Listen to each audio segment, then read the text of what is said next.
kasih kepada Tante Ibu dan teman-teman karena sudah meluangkan waktu pada sore hari ini untuk mengikuti katekese pada sore hari ini. Sebelumnya izinkan kami untuk memperkenalkan diri dulu. Perkenalkan, nama saya Sandrian Sunagung, bisa dipanggil Sandri. Saya berasal dari Bali. Saya mahasiswa dari Unika Santo Paulus Rute dari Prodi Teologi. Saya Yohana Dita Mario, biasa dipanggil Payan, asal saya dari Kisul. Saya Elizabeth Rizkosning, asal saya dari Ilang. Saya Carlos Tambung, bisa dipanggil Rika, saya dari Gamburi, Makassar Timur. Baik, terima kasih kepada teman-teman yang sudah memperkenalkan diri. Selanjutnya saya akan menjelaskan sedikit tentang katekesi ini. Jadi dalam katekesi ini ada beberapa tahap. Yang pertama kita doa pembuka, yang kedua mendengarkan cerita, yang ketiga mendengarkan firman Tuhan, yang keempat nanti merencanakan langkah konkret, yang kelima nanti doa penutup. Jadi tema katekesi kita pada malam hari ini yaitu mendengar jeritan keluarga migran. Migrasi atau merantau bukanlah hal yang baru dalam kehidupan manusia. Sejak dahulu hingga sekarang, banyak orang meninggalkan kampung halaman untuk mencari kehidupan yang lebih baik. Sebagian pergi karena harapan akan ekonomi yang sulit, namun tidak sedikit pula yang terpaksa pergi karena tekanan hidup yang tidak begitu baik. Di satu sisi merantau membuka peluang dan harapan baru. Namun di sisi lain tidak jarang para migran mengalami berbagai penderitaan, penipuan, pekerjaan yang berat, kekerasan, bahkan kehilangan nyawa. Menghadapi kenyataan ini, gereja tidak dapat tinggal diam. Gereja dipanggil untuk hadir dan menanggapi dengan iman dan kasih. Dalam terang iman, migrasi tidak hanya dilihat sebagai persoalan sosial atau ekonomi semata. Lebih dari itu, migrasi adalah ruang di mana Allah terus berkarya dalam sejarah manusia. Gereja mengimani bahwa setiap orang, termasuk para migran, memiliki martabat yang sama sebagai ciptaan Allah. Sebagai wujud nyata dari panggilan ini, gereja berusaha hadir di tengah perjalanan migrasi. Di tempat asal, gereja mempersiapkan umat yang akan merantau melalui pembinaan iman dan memberikan informasi yang benar agar mereka siap menghadapi tantangan. Sementara itu, di tempat tujuan, gereja berusaha mendampingi para migran agar tetap teguh dalam iman dan mampu menjalani hidup dengan baik.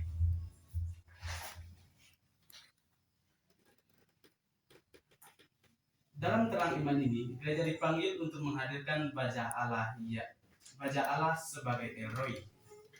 Di tengah dunia, gereja harus belajar untuk melihat seperti Allah melihat, memperhatikan, mendengarkan, dan merangkul keluarga para migran yang sering tersembunyi dalam penderitaan.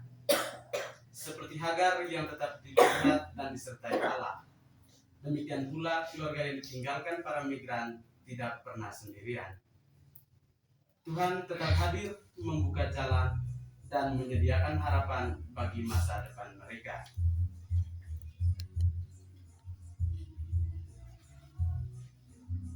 Dalam tahun Sinode keempat Keuskupan Ruteng, kita diajak untuk berziarah bersama dalam pengharapan, beriman, bersaudara, dan misioner.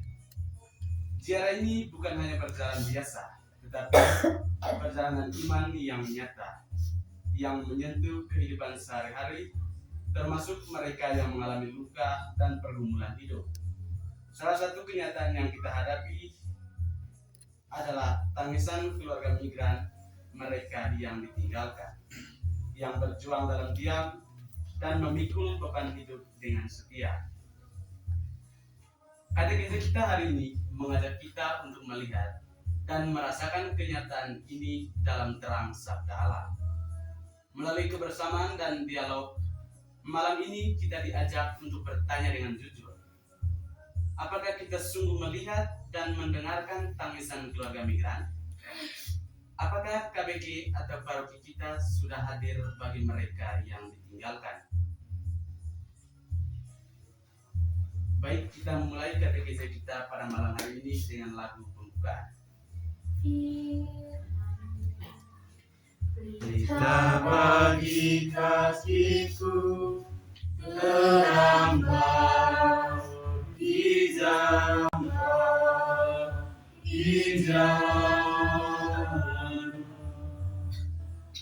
waktuku bimbang dan dirang jalanku, berjalanlah di sisiku, dan takkan ku takut asal kau di dekatku, besertaku selamanya. Firman-Mu pelita bagi kakiku, terang bagi jalanku. Dalam nama Bapa, Putra Kudus, amin. marilah kita berdoa. Allah yang Maha Rahim, kami bersyukur kepadamu sebab Engkau adalah sumber hidup dan pengharapan kami. Pada malam ini kami datang ke hadapan-Mu apa adanya, membawa iman yang kadang goyah, harapan yang sering rapuh, dan hati yang rindu untuk berjalan bersama sebagai saudara. Secara khusus kami serahkan kepadamu saudara-saudara kami para migran, dan terlebih lagi keluarga-keluarga yang ditinggalkan.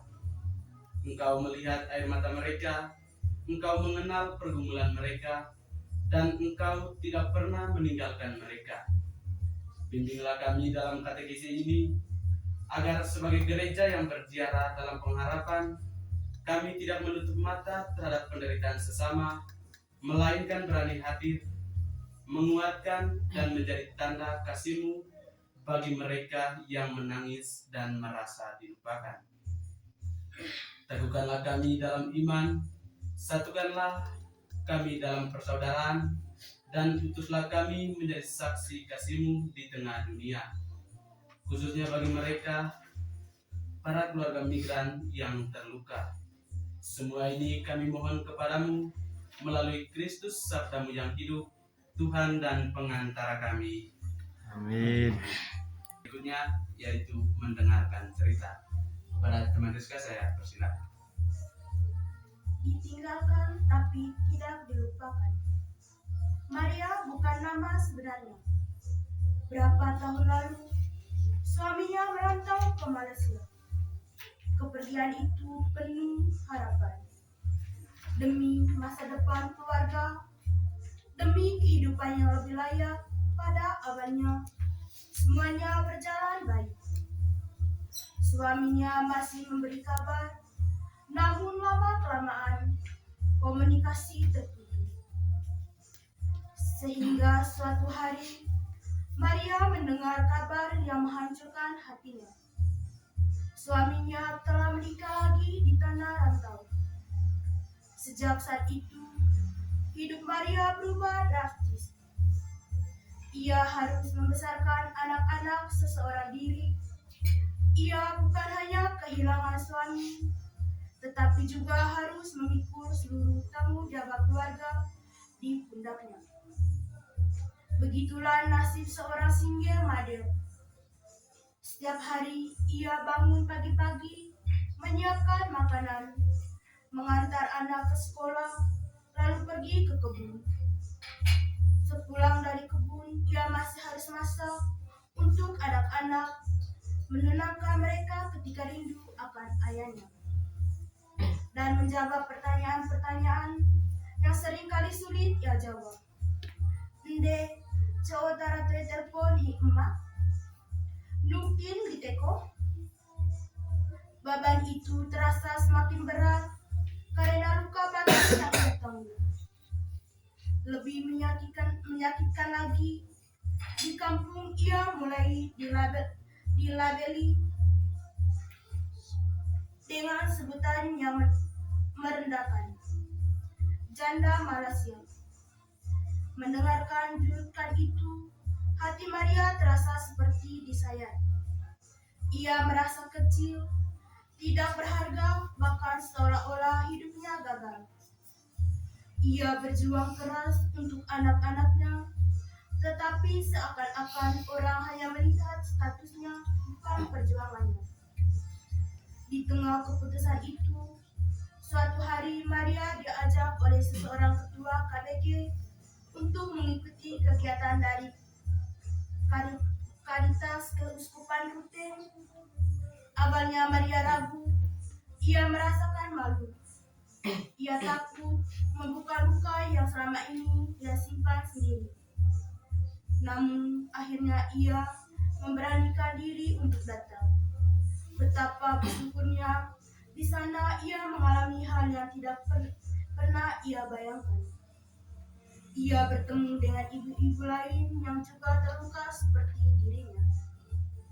Mereka berbagi cerita, saling mendengarkan, bahkan saling menangis.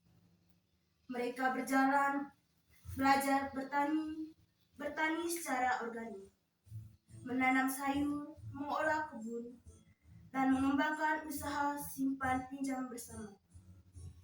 Maria menjadi sadar, ternyata dia masih bisa berdiri, masih bisa berbuat sesuatu untuk masa depan anak-anaknya.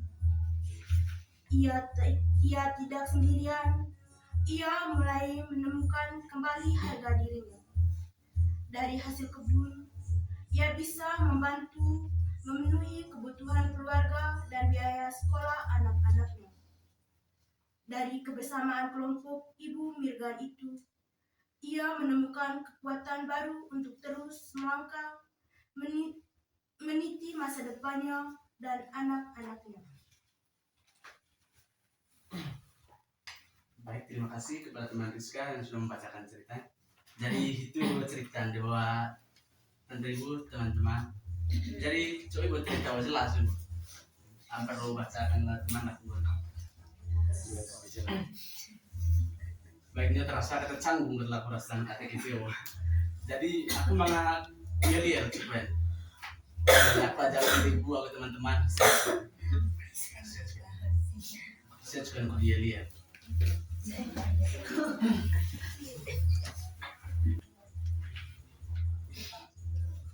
Jadi aku mengatakan nilai keempat Keuskupan Ruteng berjarak bersama dalam pengharapan. Tante Ibu atau teman-teman enggak membuat aku tahu. Poin yang melakukan berjarak bersama dalam pengharapan, beriman, bersaudara, bergandengan tangan, misioner, berjarak bersama dalam pengharapan, beriman, bersaudara, misioner. Terima kasih. Si Tante Ibu atau teman-teman. Menurut Tante Ibu atau teman-teman, hal apa dari kisah Mama Maria yang paling menyentuh hati Tante Ibu dan teman-teman?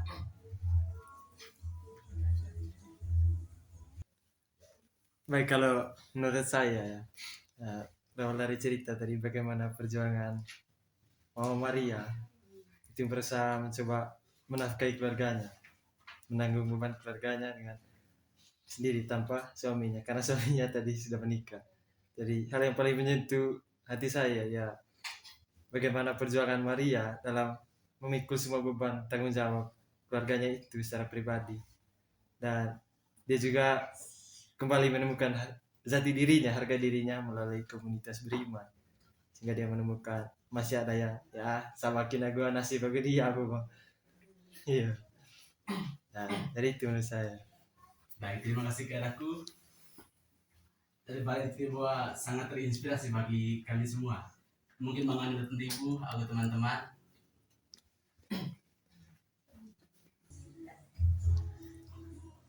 Menurut Tante Ibu dan teman-teman, apa yang membantu Maria untuk bangkit dari keputusasaan dan menemukan kembali harapan hidupnya?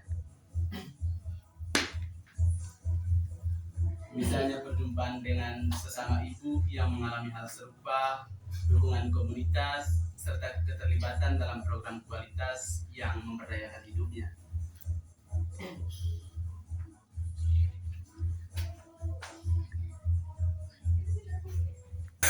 Gua tahu pada malam pada saat tidur Mama Maria meminta kepada Tuhan untuk hidupnya ke depan tidak susah hidupnya sendiri dengan anak-anaknya. Dan saya Terima kasih Kairaku, dari jawaban itu sangat menginspirasi bagi kami semua. Mungkin mengarah Kairaku, ibu, aku teman-teman. Masih ada anak-anak yang harus kita jaga, harus kita untuk Kita bimbing. kita bimbing. Terus intinya tanggung jawab kita sangat besar terhadap anak-anak kita, karena ini Mama Maria ini dia benar-benar sendiri, tidak ada yang bantu dia lah, tidak ada yang bantu dia, tetapi dia tidak pernah putus untuk berdoa mohon pada Tuhan supaya bagaimana caranya supaya saya dapat menghidupi anak-anak. Akhirnya dia bergabung dengan mungkin di lingkungannya juga sangat mendukung.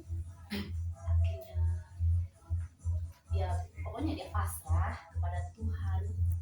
Mungkin dengan cara ini dia menjadi bisa lebih kuat, lebih bisa bertanggung jawab.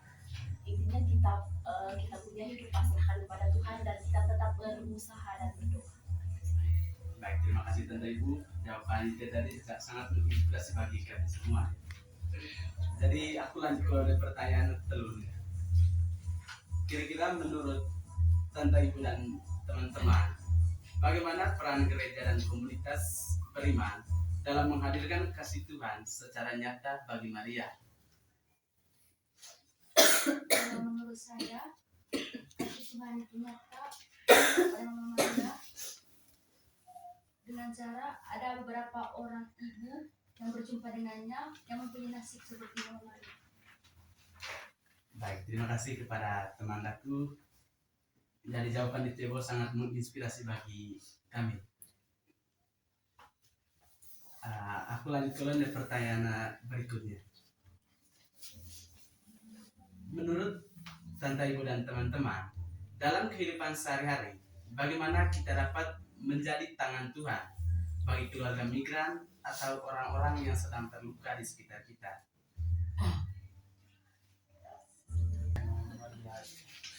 Kalau mohon maaf dari saya sekali lagi, menurut saya sih bagaimana menjadi tangan Tuhan itu langkahnya cukup sederhana. Bagaimana intinya kita tidak menutup mata, saling peduli, walaupun itu tidak satu keluarga atau saudara dengan kita. Jika kita melihat mereka lagi dalam keadaan sulit atau sedang dalam terpurukan, kita harus dia untuk memberikan pertolongan. Tidak usah pertolongan yang harus semaksimal mungkin, cukup hadir, menerima, bisa mendengar, menghibur ya gitu. Ya. Baik, terima kasih Kairaku, dari jawaban itu sangat menginspirasi bagi kami semua.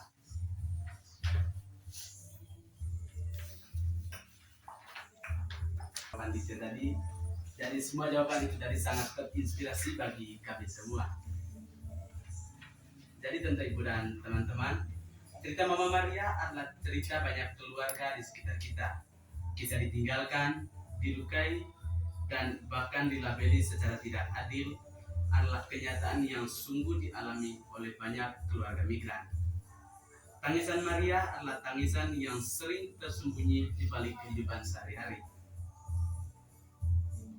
Dalam situasi seperti itulah gereja dipanggil untuk hadir, bukan menjauh dari kenyataan, tetapi masuk dan menemani luka hidup umat. Pergumulan Maria dalam membesarkan anak-anaknya seorang diri adalah pergumulan yang nyata dan berat. Ia tidak hanya berjuang secara ekonomi, tetapi juga secara batin.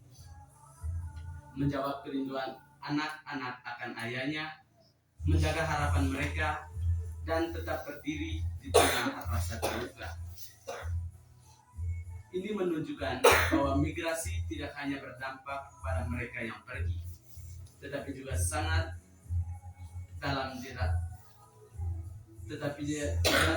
dalam dirasakan oleh keluarga yang ditinggalkan. Perubahan dalam hidup Maria tidak terjadi secara instan, tetapi melalui proses perjumpaan dan pendampingan. Kehadirannya dalam program Caritas membuka jalan baru baginya. Dari rasa malu menjadi keberanian, dari kesepian menjadi kebersamaan, dari putus asa menjadi harapan. Yang pertama-tama berubah bukan situasinya, tetapi hatinya yang mulai terluka untuk menerima diri dan masa depannya.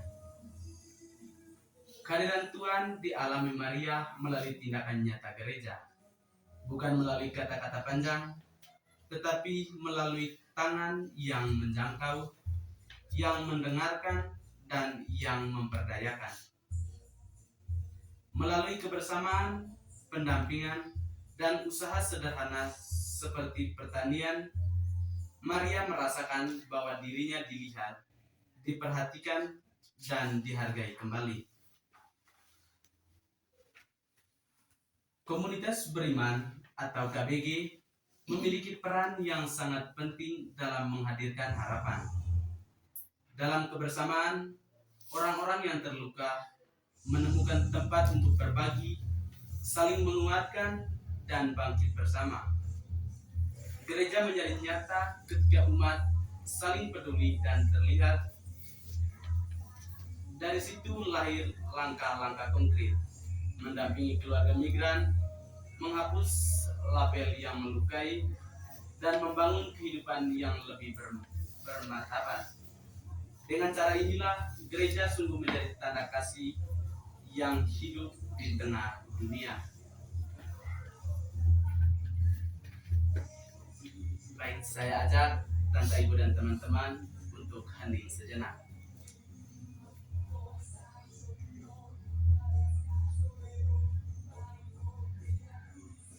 Di tengah dunia yang penuh perpindahan, ada banyak hati yang terluka, mereka yang pergi dan mereka yang ditinggalkan. Gereja mengingatkan kita, kegembiraan dan harapan, duka dan kecemasan manusia adalah juga kegembiraan dan harapan, duka dan kecemasan para murid Kristus.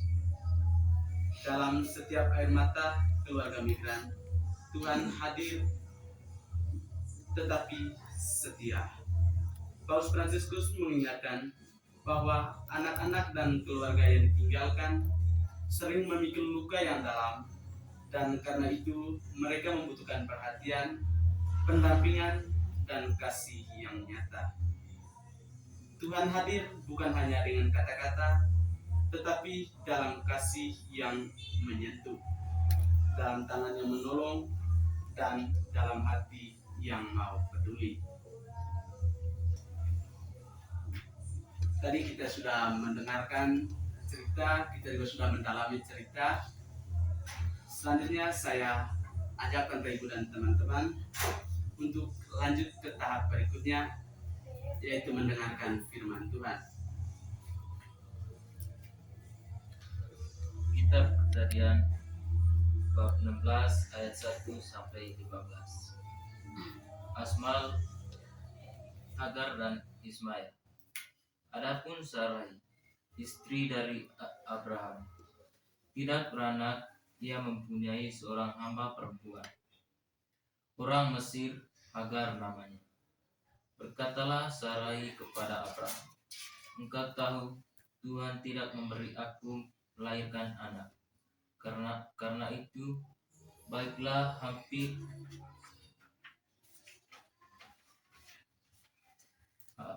hambaku itu. Mungkin oleh dialah aku dapat memperoleh seorang anak. Dan Abraham mendengarkan perkataan Sarai.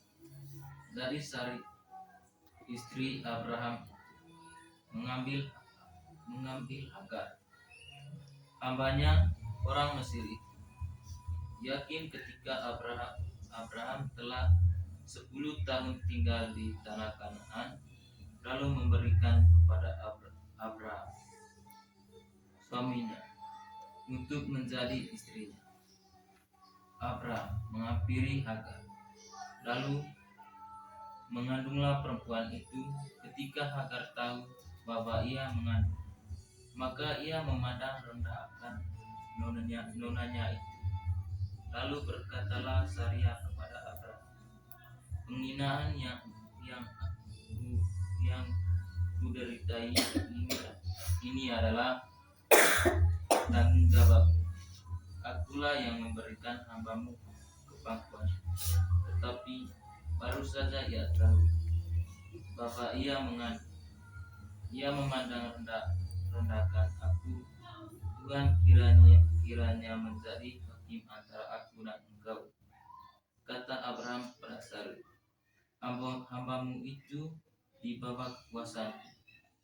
Perbuatlah kepadanya apa yang kau pandang baik. Lalu Sarai menindas Hagar sehingga ia lari meninggalkannya. Lalu malaikat Tuhan menjumpai dekat suatu mata air di padang gurun, yakni dekat mata air di jalan ke Suyur. Katanya, Hagar hamba Sarai, dari manakah datangmu dan kemanakah pergimu? Jawab, aku lari meninggalkan Sarai, nyonyaku. Lalu kata malaikat itu, Tuhan itu kepadanya, kembali kepada nyonya, biarkan engkau ditindas di bawah kekuasaan. Lagi kata malaikat itu kepadanya, aku akan membuat sangat banyak keturunanmu, sehingga tidak dapat dihitung karena banyaknya. Selanjutnya kata malaikat Tuhan itu kepadanya, engkau mengandung dan akan melahirkan seorang anak laki-laki dan akan menamanya Ismail. Sebab Tuhan telah mendengar tentang penindasan atasanmu itu, seorang laki-laki yang lakunya seperti keledai liar.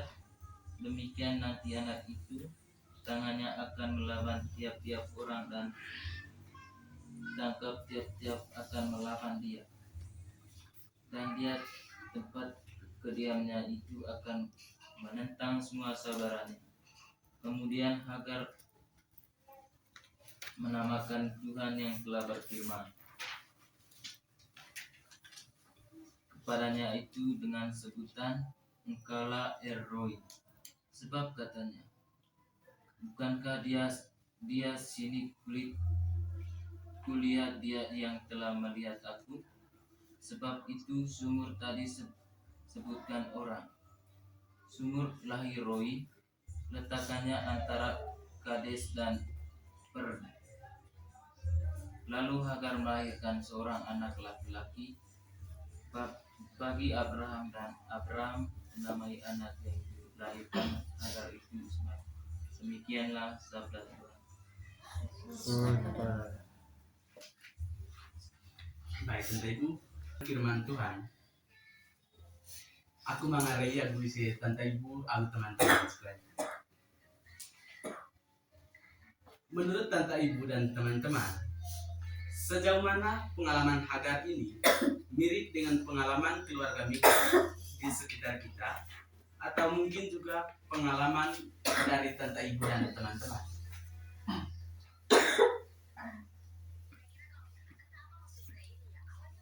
Sejauh mana pengalaman Hagar ini mirip dengan pengalaman keluarga migran di sekitar kita, atau mungkin juga pengalaman dari Tante Ibu dan teman-teman?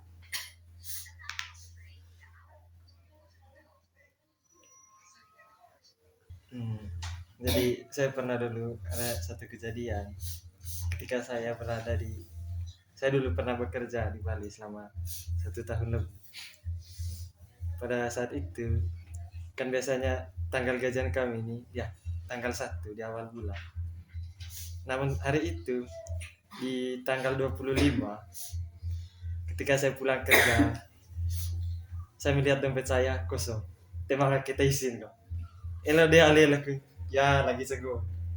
Gue ada kasih ke soalku sampai tanggal 1 yang dia aku kan. Akan setiap pikir baik. Nah setelah itu saya pulang. Setelah mandi sudah makan malam, saya berdoa. Berdoa saya ya tujuannya bukan lain. Minta rezeki, minta pertolongan kepada Tuhan. Mungkin adakah bantuan lewat orang lain. Dan setelah saya berdoa, saya kembali melanjutkan kerja saya besok di jam 7 pagi. Dan saya kebetulan waktu itu disuruh mengantar barang. Dalam kerjaan saya waktu itu mengantar barang. Nah, setiap kali mengantar barang, yang awalnya saya tidak pernah menerima pengasan ceperan. Tiba-tiba nah, saya itu aku 5-6 orang dapat tahu ceperan.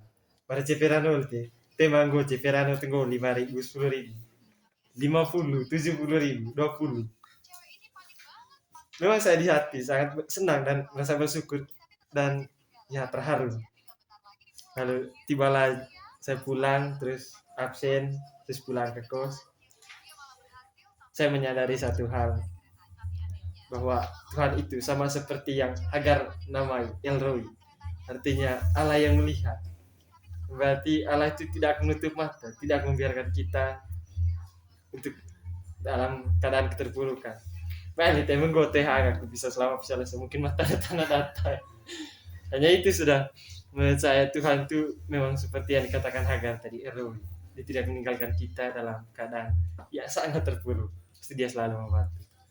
Ya, gitu. Baik, terima kasih kepada kairatku. Malam ini Tio sangat terharu orang yang saling tahu. Jadi aku lanjut mengenai pertanyaan yang kedua. Kira-kira apa yang dapat kita pelajari tentang sikap Tuhan terhadap orang yang menderita dan terlupakan?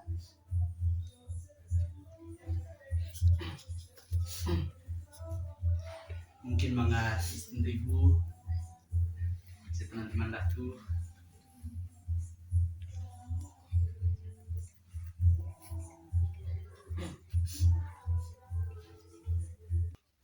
Tentang sikap Tuhan terhadap orang yang menderita dan terlupakan. Kita tahu bahwa Tuhan ini tidak pernah tutup mata dengan orang yang menderita dan juga orang yang merasa terlupakan. Dia selalu ada saat orang sedang mengalami kesusahan.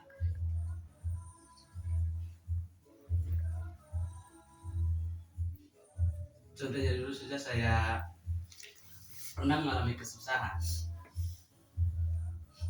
Waktu itu saya mau masuk kuliah di Unika Santo Paulo Surte. Pada awalnya saya ada sedikit adu mulut dengan bapak di rumah. Dia tanya dengan saya, "Kamu mau lanjut kuliah?" Saya bilang tidak, saya tidak mau lanjut. Terus saya punya bapak ini bilang, "Coba kau lihat kau punya kakak, mereka semua sudah selesai. Masa hanya kau saja yang tidak kuliah?" Setelah itu saya tidak jawab ke saya punya bapak. Saya hanya diam. Setelah itu saya pergi. Pas saya sendirian, saya renungkan kata-kata dari bapak saya. Saya memikirkan begini. Iya, saya punya kakak di atasnya ada 4 orang dan mereka sudah selesai semua. Masa iya saya saja yang tidak selesai kuliah? Akhirnya pas makan malam, saya ngomong dengan siapa yang bapak. Bapak, saya mau lanjut. Dia tanya begini, kau lanjut di mana? Saya belum pernah tawarkan begini, saya lanjut di Malang. Setelah itu dia bilang lagi, kalau kau lanjut di Malang, mending tidak usah kuliah. Tadang baik. Saya tanya dengan bapak itu bilang tadi saya harus kuliah. Tapi saya mau lanjut kuliah. Tapi bapak juga larang saya untuk ikuti kemauan saya tentang tempat saya kuliah. Dia bilang begini, kalau kau kuliah di UT, kau tidak akan kesusahan, kau tidak akan kekurangan makanan. Dan mungkin kau juga sering pulang kampung untuk membantu kami. Akhirnya saya sadar bahwa perkataan bapak saya tidak ada benarnya. Karena mereka juga sudah lanjut usia, tidak mampu lagi untuk bekerja. Jadi saya pikir kalau saya di rumah ini saya bisa bantu mereka sedikit-sedikit. Jadi dari pengalaman saya ini, saya merasa bahwa Tuhan itu selalu ada untuk saya. Dia selalu menerangi pikiran saya untuk apa yang terbaik buat masa depan saya. Itulah saya. Mungkin pengalaman tentu ibu, aku teman-teman aku.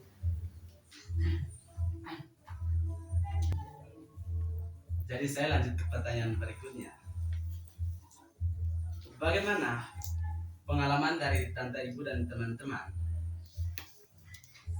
merasakan bahwa Tuhan melihat dan memperhatikan hidup kita, terutama dalam situasi sulit?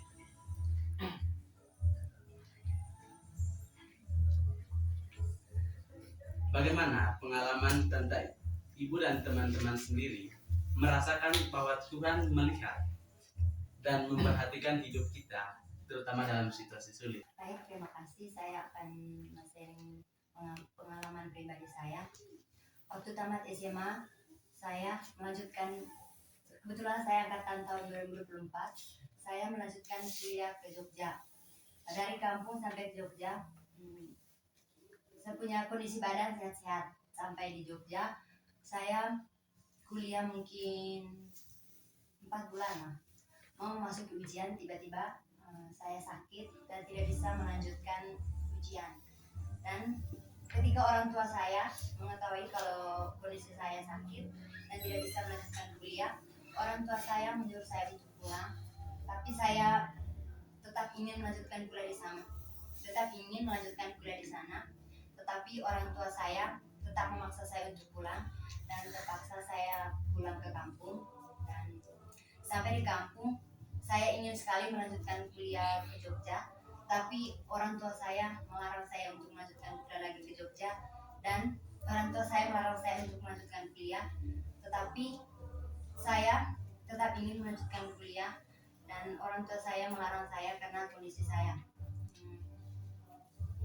Tapi pada bulan 7 saya berdoa kepada Tuhan supaya sakit saya cepat sembuh dan saya bisa kuliah. Setiap malam saya selalu berdoa novena supaya sakit saya bisa sembuh. Tetapi menjelang saya mau daftar ke Unika, saya sempat masuk rumah sakit dan orang tua saya sangat melarang saya untuk lanjut kuliah karena sakit yang saya derita tidak sembuh. Akhirnya saya menangis dan terus meminta ke orang tua saya supaya saya melanjutkan kuliah, karena sejujurnya saya tidak bisa cuma tinggal di kampung karena saya tidak bisa bekerja. Akhirnya saya berdoa supaya Tuhan menyembuhkan saya, dan puji Tuhan sekarang saya di sini dan melanjutkan kuliah di Unika. Satu hal yang saya sadari bahwa ketika kita meminta dan berdoa kepada Tuhan, Tuhan pasti mendengar dan mengabulkan permintaan kita, karena Tuhan pernah berkata, mintalah maka akan diberikan kepadamu. Baik, terima kasih kepada teman-temanku. Jadi pengalaman itu sangat mengharukan dan sangat terinspirasi bagi kami semua. Jadi pertanyaan dah ku timbun mereka. Dalam kehidupan sehari-hari, bagaimana kita sebagai anggota gereja bisa menjadi tanda kehadiran Allah yang melihat dan peduli bagi keluarga migran atau orang-orang yang menderita di sekitar kita?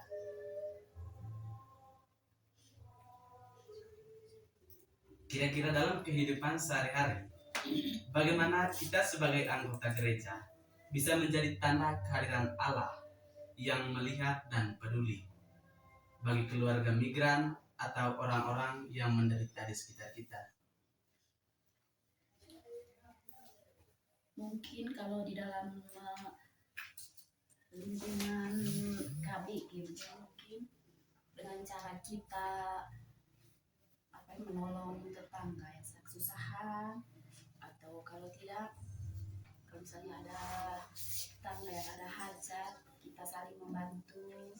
Jadi kita saling merangkul di dalam lingkungan tetangga, saling membantu, saling berbagi, dan saling mengingatkan apabila ada yang salah.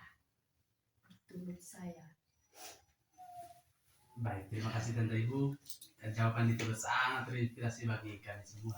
Mungkin mengenai teman aku, kayak aku.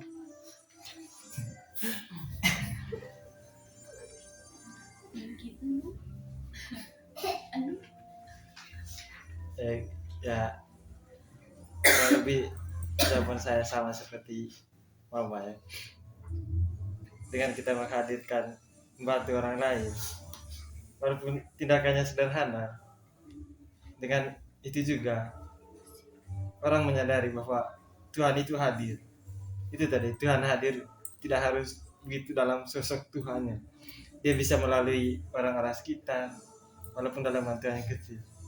Jadi kita membantu itu akan membantu bahwa orang merasa itu Tuhan hadir melalui kita. Baik, terima kasih kehadiranku. Dari pengalaman itu sangat terinspirasi bagi kami semua. Terima kasih atas pengalaman dan jawaban dari Tante Ibu dan teman-teman. Jadi pengalaman dan jawaban dari Tante Ibu dan teman-teman tadi sangat mengharukan dan sangat terinspirasi bagi kami semua. Jadi kisah Hagar memperlihatkan kenyataan hidup dan akhirnya harus lari ke padang gurun. Hidupnya penuh luka, penolakan, dan ketidakadilan. Pengalaman ini sangat dekat dengan kenyataan keluarga migran. Mereka yang ditinggalkan sering merasa sendirian, terluka, dan tidak diperhatikan. Kisah ini menegaskan bahwa penderitaan seperti itu bukan hal asing dalam perjalanan hidup manusia beriman. Namun, di tengah penderitaan itu, Tuhan justru datang menjumpai Hagar. Di tempat yang sunyi dan sepi di padang gurun, Tuhan melihat dan mendengar ceritanya. Ini menunjukkan bahwa Tuhan tidak pernah menutup mata terhadap penderitaan manusia. Ia hadir bukan hanya dalam situasi yang baik, tetapi justru di tengah kesulitan. Ketika manusia merasa paling sendiri dan tidak berdaya. Pengalaman ini mencapai puncaknya ketika Hagar memberikan nama kepada Tuhan El Roi, yang berarti Allah yang melihat aku. Ini sangat penting karena Hagar yang bukan bagian dari bangsa terpilih justru mengalami secara pribadi bahwa Tuhan mengenal dan memperhatikan dirinya. Artinya, kasih dan perhatian Tuhan tidak terbatas.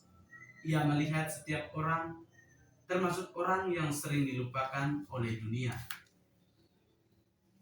Sabda ini menegaskan kembali gagasan dasar katekese kita.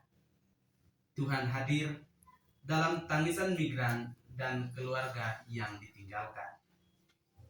Ia melihat perjuangan seorang ibu seperti Maria, mendengarkan tangisan anak-anak yang kehilangan perhatian orang tua, dan memahami luka batin yang tersembunyi. Kehadiran Tuhan seringkali nyata bukan dalam kata-kata, tetapi dalam tindakan kasih yang konkret melalui orang-orang dan komunitas yang peduli. Karena itu, sabda Allah ini juga menjadi panggilan bagi kita. Kita diundang untuk meneladani Tuhan yang melihat dan peduli. Gereja dipanggil untuk tidak diam, tetapi hadir secara nyata, mendengarkan, menemani, dan membantu keluarga migran yang menderita. Dengan demikian, sabda Allah yang kita dengarkan tidak berhenti sebagai cerita, tetapi menjadi gerakan hidup yang membangun iman, mempererat persaudaraan, dan menghadirkan harapan bagi mereka yang terluka. Saya mengajak Tante Ibu dan teman-teman untuk hening sejenak.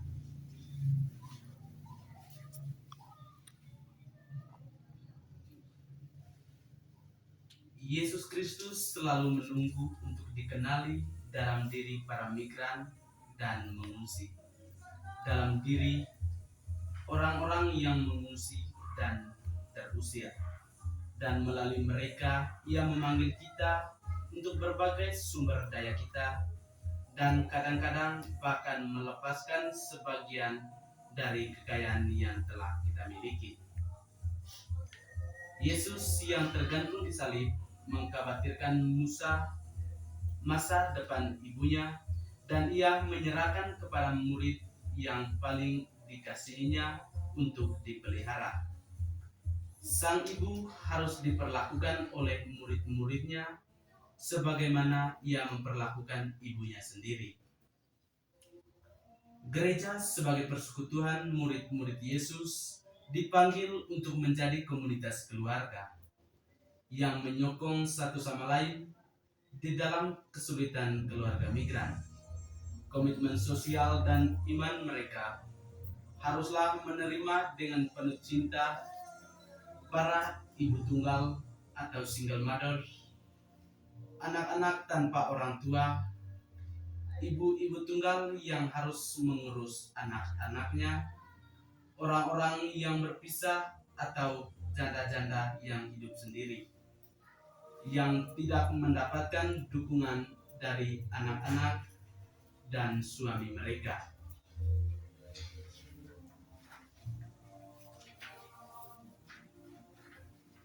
Baik Tante Ibu dan teman-teman, setelah kita mendengarkan firman Tuhan dan juga mendengarkan beberapa pertanyaan dan juga pengalaman yang disampaikan tadi, selanjutnya kita masuk ke tahap berikutnya, yaitu merencanakan kegiatan konkret.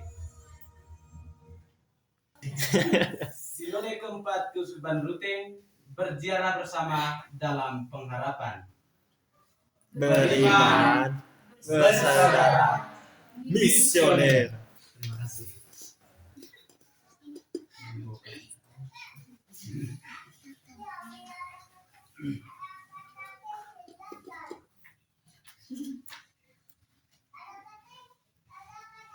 Tante Ibu dan teman-teman, dalam merencanakan kegiatan konkret ini ada dua tindakan konkret kita. Yang pertama, tindakan konkret secara pribadi. Jadi, langkah sederhana apa yang akan Bapak Ibu lakukan untuk menunjukkan kepedulian kepada keluarga migran di sekitar kita, terutama anak-anak yang ditinggalkan, agar mereka tetap diperhatikan dalam kasih, pendidikan, dan pertumbuhan hidupnya. Misalnya, mengunjungi, menyapa, mendengarkan, membantu kebutuhan sekolah anak, atau memberi perhatian sebagai orang tua kedua. Mungkin menghibur itu yang penting. Kalau misalnya kita tidak bisa membantu dengan cara menghibur mereka, dengan cara memperhatikan mereka, itu mungkin sudah hal besar yang bisa kita lakukan. Baik, terima kasih Ibu.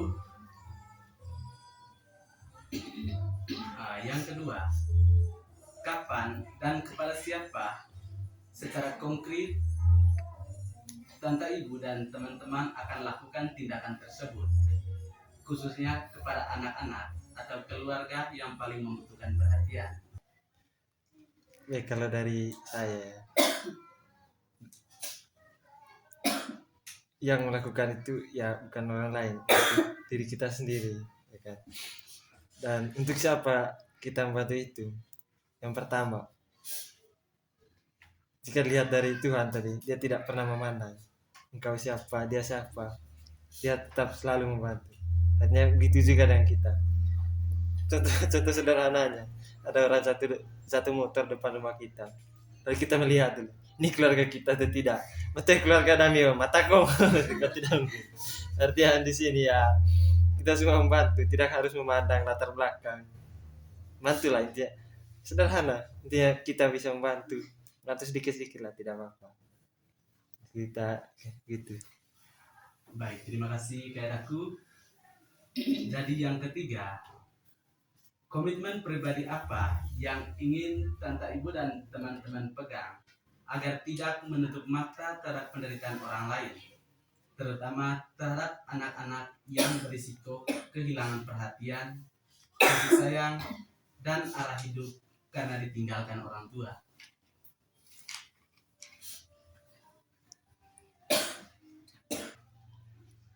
Tapi kalau dilihat dari pengalaman kita tadi ya, dilihat dari tindakan kita, saya rasa komitmen kita bersama itu ya tidak tinggal diam lah, berani membantu walaupun itu sedikit. Intinya yang menjadi komitmen kita lah. Jangan menutup mata. Iya, tidak boleh menutup mata, itu yang menjadi komitmen kita, bersedia membantu.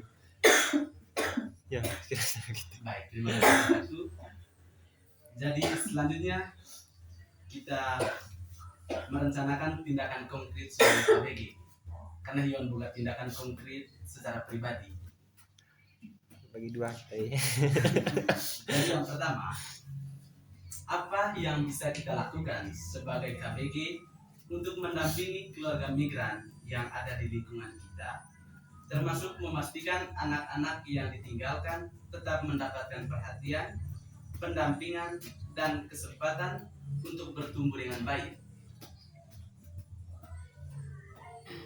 Misalnya kunjungan rutin, doa bersama, bantuan kebutuhan pokok, mendampingi belajar anak, atau kegiatan bersama anak-anak.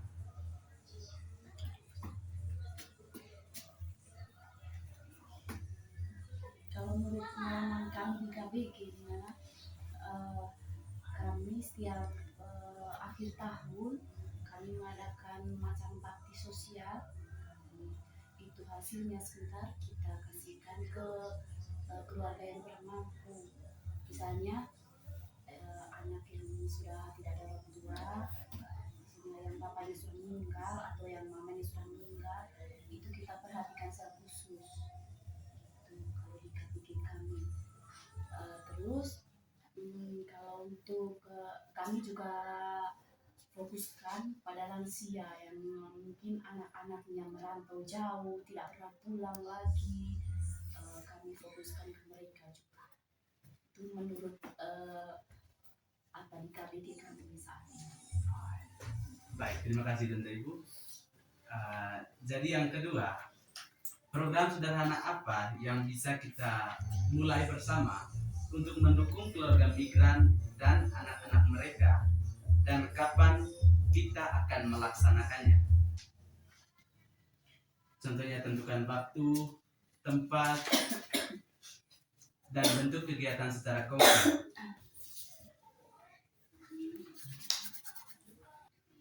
Misalnya bimbingan belajar, pertemuan anak, atau kelompok pendampingan keluarga.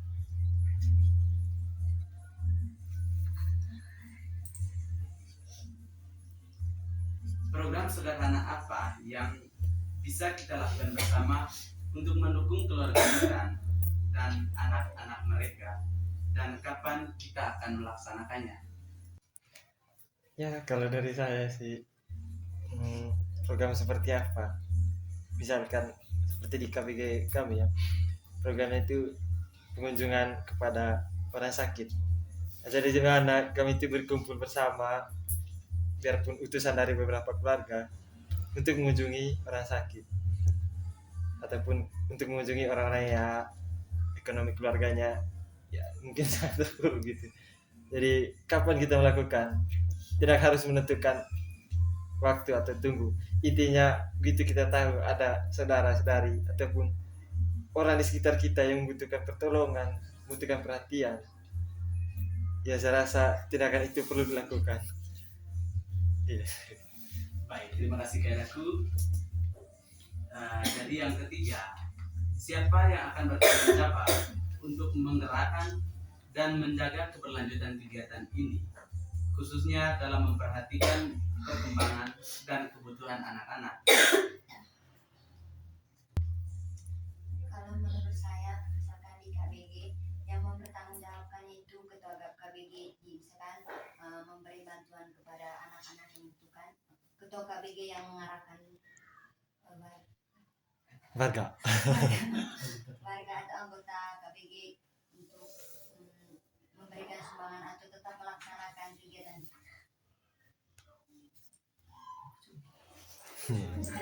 Buku itu. Baik, terima kasih. Jadi selanjutnya kita masuk ke harapan tentang pastoral dan kepedulian terhadap keluarga migran. Kira-kira apa harapan Tante Ibu dan teman-teman agar gereja, KBG, stasi, paroki dan keuskupan semakin hadir bagi keluarga migran dan secara khusus memperhatikan masa depan anak-anak yang ditinggalkan? Menurut kami kan ada keluarga yang bukan migrasi tapi mereka itu keluarga bisa dikatakan Tiama. kurang terus kami punya pastor paroki kemarin memberikan sumbangan tapi mereka mengizinkan anak-anaknya untuk tinggal di pastoran dan mereka sekolah di SMP Kemasyarakatan Lurso di mana itu yang membayar biaya sekolahnya itu. Dan harapannya semoga mereka pastor paroki tetap melihat dan memperhatikan. Baik, terima kasih atas harapan dari teman-teman Dako aku pengalaman sinamai paroki. Jadi pokok polisi namanya membahas tentang langkah konkret bagi pribadi dan bagi KBG. Selanjutnya kita masuk ke tahap selanjutnya, yaitu penutup. Dalam katekesi ini kita telah berjalan bersama mendengarkan tangisan keluarga migran, merasakan luka yang tersembunyi, dan membuat hati pada sabda Allah yang melihat, mendengar, dan tidak pernah meninggalkan.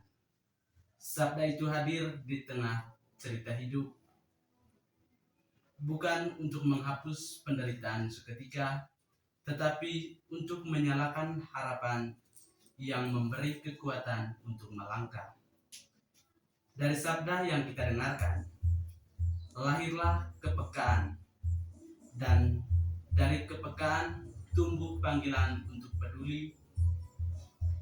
Iman tidak boleh berhenti pada rasa iba, tetapi harus menjadi tindakan nyata, hadir menemani dan menguatkan, terutama bagi anak-anak dan keluarga yang ditinggalkan. Semoga sabda Allah yang malam ini kita dengarkan mendorong kita untuk tidak menutup mata, tetapi berani melihat, berani peduli, dan berani bertindak. Dengan demikian, melalui hidup kita, gereja sungguh menjadi tanda kasih Allah yang nyata bagi mereka yang menangis, agar mereka kembali menemukan harapan.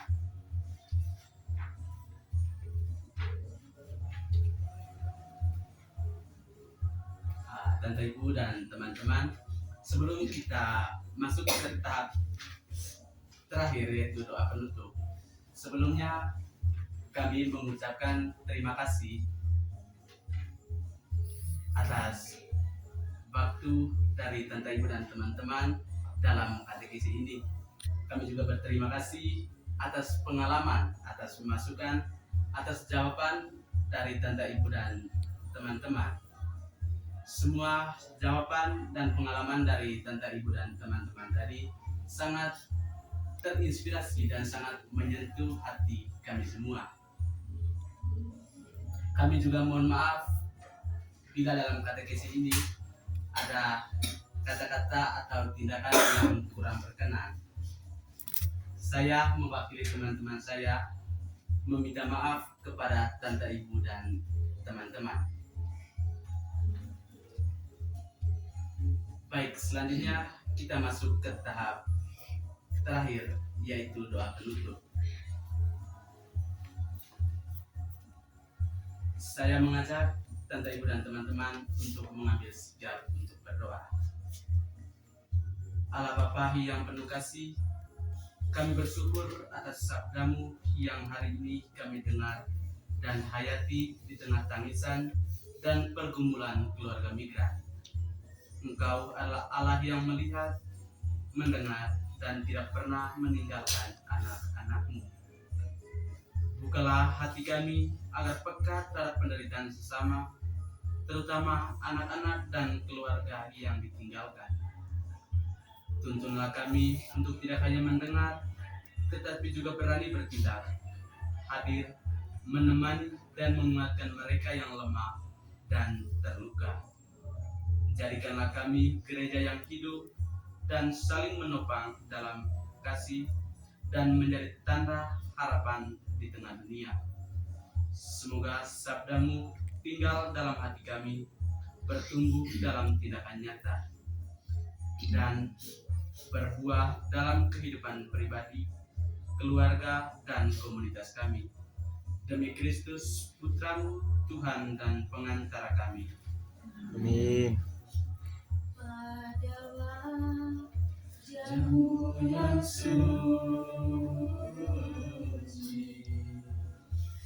matamu nampak benih, sejuk lembut, kau pandang bara apimu, berdoa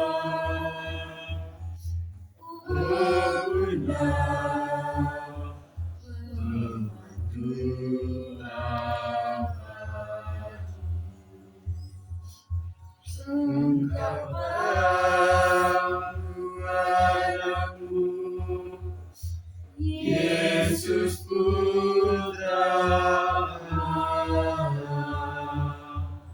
sumber segala luka hatimu, hanya Engkau sendiri yang tahu. Baliklah